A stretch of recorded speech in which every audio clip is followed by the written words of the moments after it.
Shady Rest Hotel? Is that the place your mother runs? My goodness, are we here already? Yeah, we're here already, and we've only been walking for 4 hours. I've enjoyed listening to you so much I haven't even been conscious of walking. Yeah, well, I have. Well, come on up and take a hot bath and get some food. You feel lots better. No. I'm just gonna rest here for a while, and then I'm gonna move on. But, Alan, I wanted you to meet my mom and my sisters and my Uncle Joe. No, not that family bit. I mean, that warm, friendly small talk just turns me right off. You mean... I mean it's so insincere. People ask you how you are, but they don't listen to what you say. Why? Because they don't care. My family would care. Oh, you think so, huh? You get home from school, they probably say, how was school, right? Something like that.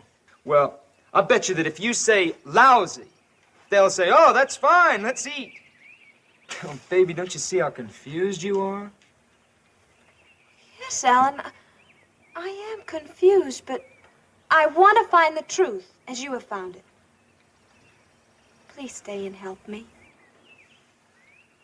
Oh, no, baby, you're too soft. You're too tender to face truth. You're a dove. I'm an eagle. I'm screaming at life. I'm longing just to tear it wide open. Oh, please, Alan, please stay, at least for a while. Wow, you're such a nice kid. You're bright, too. I just want to rest here for a while, and then I'm going to be moving on. Well, my mom's a wonderful cook, Alan, and I know you must be hungry. And I promise you, you won't have to make any small talk with the family. You can just eat, and everyone will be quiet. Will it make you happy, kid? Oh, yes, Alan. Listen, you wait here, and I'll run up and warn everybody. I mean that you don't want to be bored and all. Okay. Listen, you fly on, Dove. Maybe the eagle will be here when you get back, and maybe not. Oh, please be here, Alan. Please. You say he's from New York? New York City. He's a writer and a poet. And you say he's good looking, huh? Oh, he's handsome and so intellectual. And you left him sitting down at the track? Oh, he's resting. We walked all the way from Hooterville. You walked all the way from Hooterville? Not really, Mom. I floated, I flew, I danced. Oh, Mom, he's so brilliant. Where are you going, Billy Joe? Well, I just thought I'd freshen up a little bit. We want to make a good impression, don't we? We sure do, Billy. Oh, Mom, Alan's the first boy I've ever met that I can really communicate with. Oh, he knows everything, he's read everything. He's so deep and so alive, so sensitive and so profound. And you met him in Hooterville? Uh-huh. At the library on my way to school this morning. Bobbie Joe, come over here and sit down and tell me everything right from the beginning. Okay. Hi, Bobbie. How are things at school today? Oh, just lousy. That's fine. Let's eat, Kate. You see, we just don't listen to each other. We're just not alive. Well, I'm alive and I'm hungry. We're all hungry, Uncle Joe. We're hungry to know who we are, where we are, and why we're here. Well, speaking for myself, I'm Joe Carson. I'm in the kitchen. I'm in here to eat. Oh, no wonder Alan's so bitter.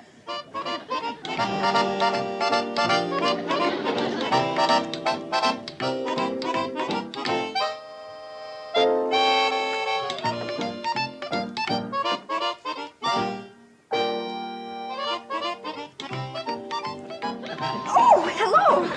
I didn't know you were here. Oh, yes, you did. That's why you came down here. Well, come to think of it, my sister did mention something. Are you the boy from New York City? Greenwich Village. Oh, Bobbie Joe said New York. You know, she never gets anything right. If you were to move your feet, I could sit down. I know. I guess you are tired. Yeah, I'm tired. Of painted up, empty-headed chicks like you. What? You're all alike. And what do you have to keep proving to yourself that you're a woman, don't you know? I know that you're the rudest man that I've ever met. Bugs you, doesn't it? Oh! Hi, Billy. Did you meet Alan? Yes. Bobbie, you take my advice and don't fall for him because he's already in love. He is? Yes, with himself. What have you got against the boy? You haven't even met him. Well, A, I don't trust big city fellas, especially from New York. And B, I don't trust writers, especially poets. And see, when you put the two together, you're going to have a lot of trouble. Bobbie Jo says he's the first boy with whom she ever had an intellectual rapport. Now, you see, already you got trouble. Uncle Joe, an intellectual rapport means a meeting of the minds. Kate, you don't know poets like I do. Oh, where'd you ever learn about poets? From reading their poetry, that's where. Like what? Like this. There was a young girl from Duluth. Uncle Joe, I don't know poetry. What do you mean it ain't? It rhymes. Last line goes, I don't want to hear it. And I also don't want to hear any more talk against Bobbie Jo's poet friend. I understand exactly how she feels.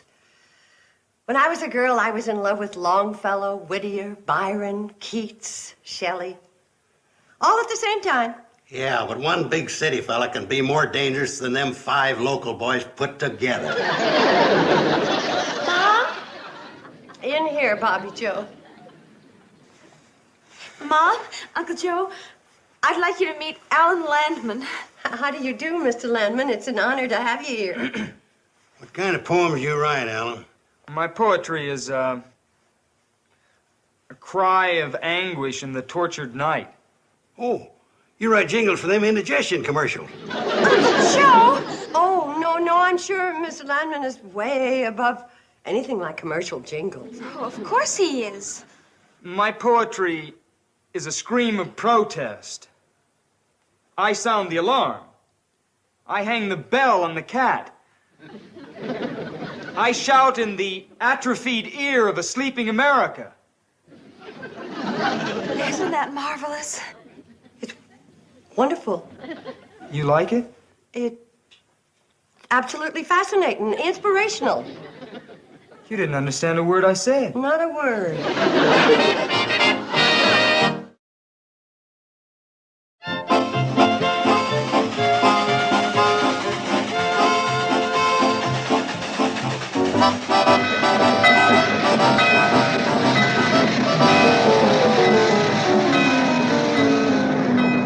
What a meal. That Dutch apple pie was laughing good. Kate really outdone herself tonight.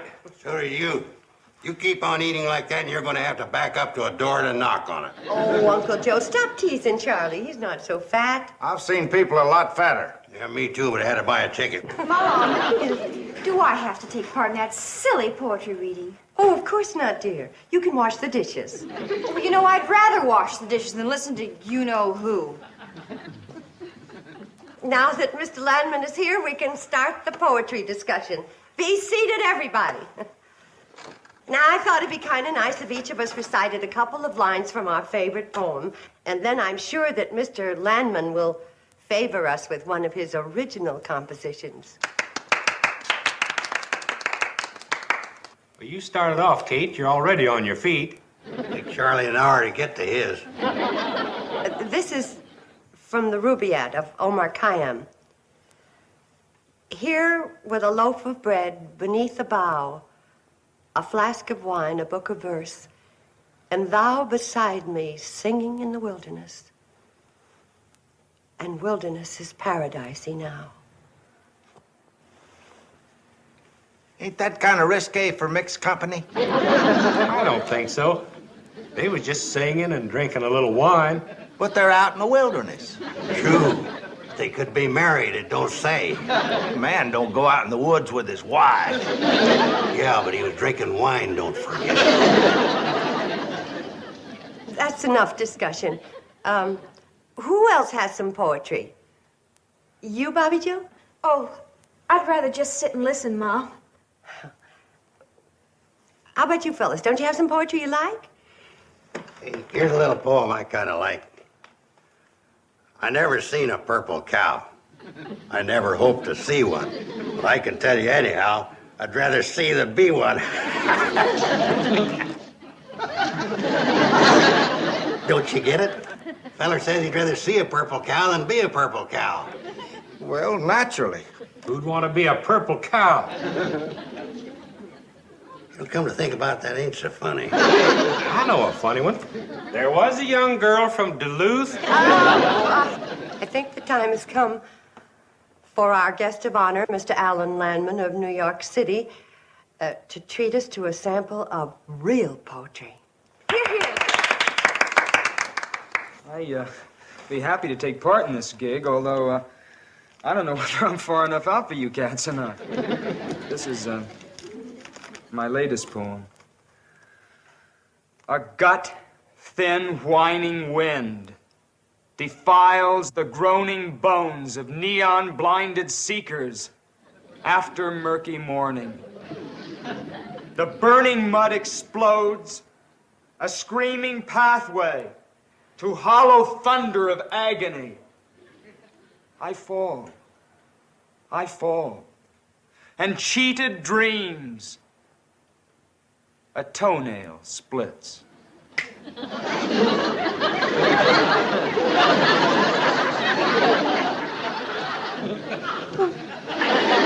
Who would like to start the discussion? I think that was one of the most exciting poems I've ever heard. Anybody else? Floyd? Did you have an emotional reaction from Mr. Landman's poem? Yeah, but I think it is Dutch apple pie. I'd like to know what it means, if anything. So would I. It means that this is a cemetery, and you're all corpses. Good night. Oh, Alan, wait for me! Your cigarette? Sure.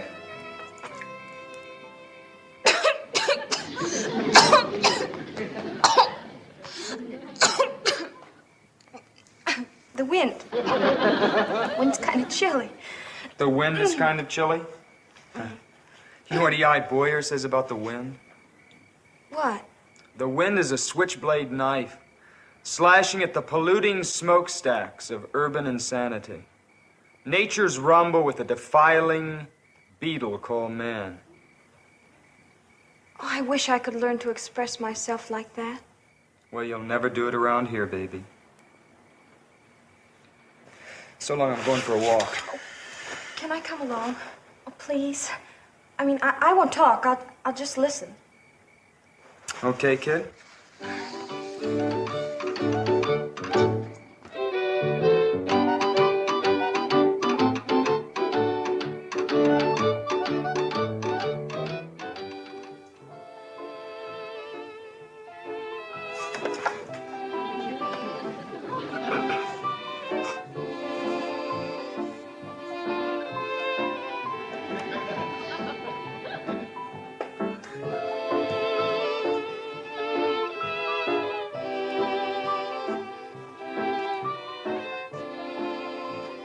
Hey, What? Who's sleeping? it's 1 o'clock. Why don't you go on up to bed?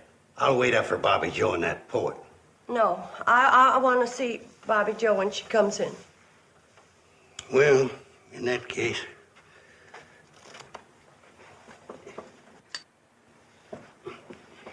I don't think Bobbie Jo's really serious about that boy.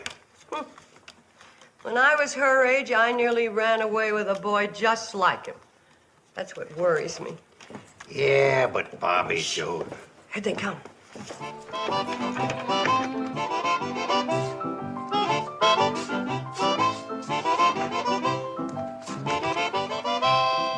Oh, what a terrible hand.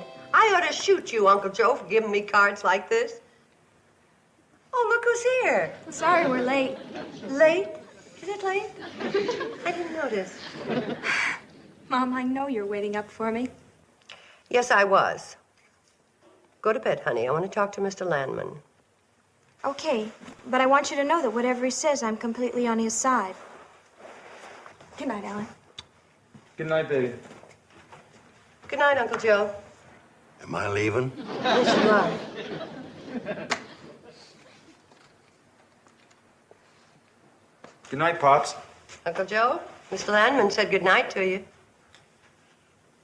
You can't expect a corpse to answer you back, especially when its name isn't Pops.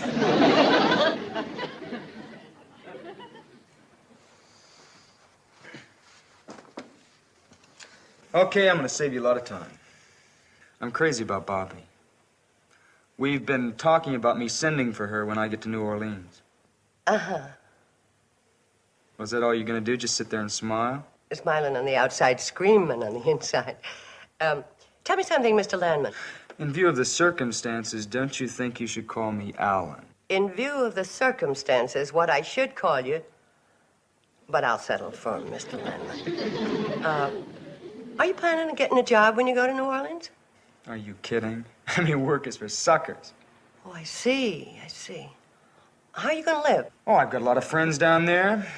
Musicians. They all like me. They all have pads. That means rooms. Thank you. Then you plan on living your life as a parasite.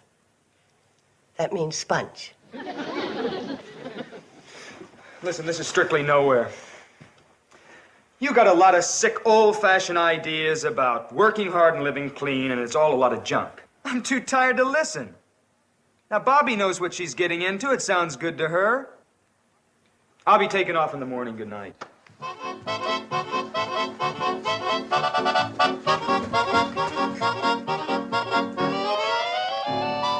heard that?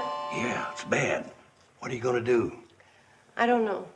Of course, you realize he'll be gone tomorrow. He'll never send for her. You know that. I know that. And she'll always remember him as a romantic young rebel, full of courage and exciting ideas. Yeah, I guess you're right. Why don't you have a good talk with her? That's the worst thing I could do. We'd only wind up yelling at each other, and he'd be a bigger hero than ever to her. No, talking to her about it'd be a big mistake. Big mistake. All those ideas of his are just a cover-up and an excuse for being a failure, for not having a job, for just being a bum, wandering around and living off other people. And you have been taken in by all that phony talk, and I am making a big mistake. Oh, Mom, you just don't understand, Alan. He has ideals. He thinks the world is full of hypocrisy, and he's attacking it. That's a lot of hogwash. He's just afraid to go out and fight for a job. But just let somebody offer him a nice, soft position, and you'll see how fast he'll stop attacking that hypocrisy and start lapping it up. And now that I've made my big mistake, good night.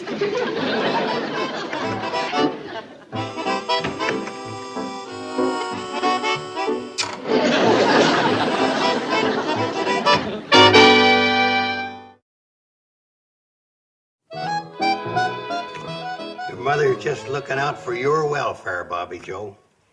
I suppose you don't like Alan either. No, but it's nothing personal.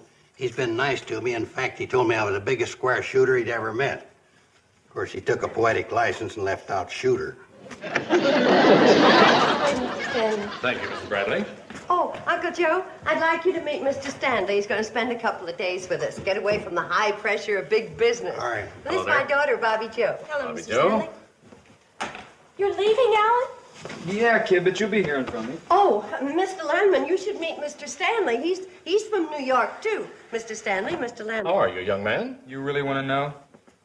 Mr. Stanley is the president of the Rollo Dog Food Company.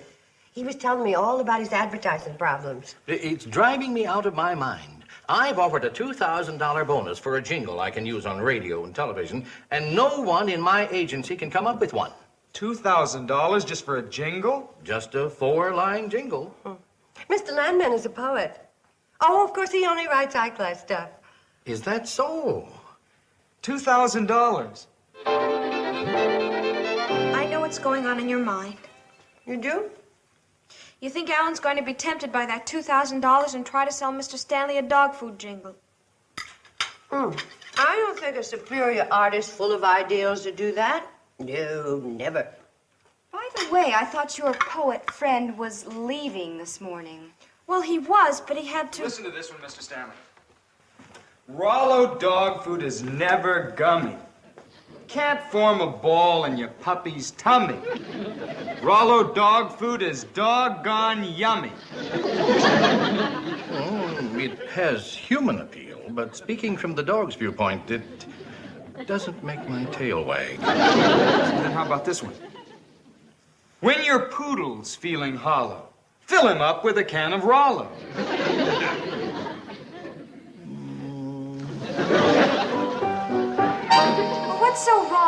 on wanting to earn $2,000 when you think about it. Nothing at all. It'll give him the freedom to write real poetry. Absolutely. Besides, if you have a genuine big talent like Alan does, you can write those silly jingles without losing any of your artistic dignity. Never loses dignity. Because his talent's too big. Get some Rollo now, now, now. Makes your dog say, bow, wow, wow. How's that for real dog appeal? Does that make your tail wag, Mr. Stanley? Mr. Landman, I'll be honest. You have talent, all right, but I just don't think you talk dog language. Forgive me for saying it, sir. But must your advertising appeal to the dogs? I mean, after all, it is the humans who buy it. We've got to please the dog. We cater to the dog. We've got to sleep dog, eat dog, think dog. Understand? Or do you think I'm crazy? Oh, crazy, no, sir. Ah, I know. You're after the money. Well, I'll pay anything to the writer who'll get inside the dog's mind with me.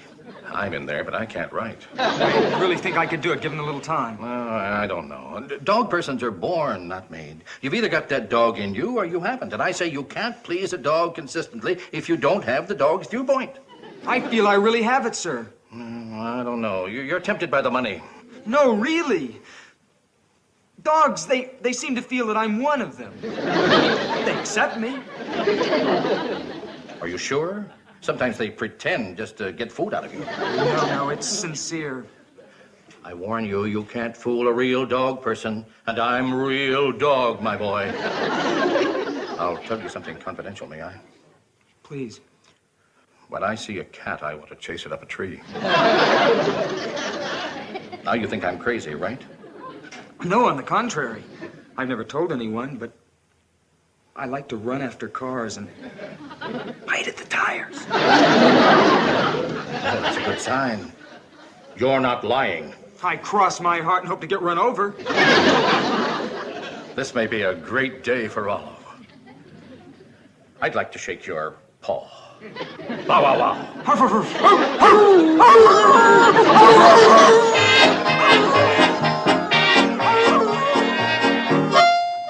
Poor Bobbie Joe, she sure is busted up. I wish somebody'd invent a way to take the pain out of growing up. Boy, I can't get over how lucky it was, that crazy dog food man showing up here just in time to show up that Mr. Landman. Wasn't that lucky, though? It was amazing. You might call it fate. You might. That's fate spelled K-A-T-E. What's going on here? Uncle Joe, meet Roger Stanley, the best restaurant supply salesman in the country. Restaurant supply? He's new in this territory. First time he was here, you were in Pixley with the girls. Glad I could help you out, Kate. Oh, you put him up to the whole thing. You did a wonderful job, Roger. And any time you are my guest here for free. Oh, forget it. I had a lot of fun. Kind of a dirty trick on that kid, though. Oh, it'll do him more good than harm. Well, so long. I'll see you the next time through. Bye, Roger. Thanks again. And don't chase any cats. So. You know, Kate, I never realized it, but you're a gall-dang genius. Oh, no, Uncle Joe. I'm just a gall-dang mother.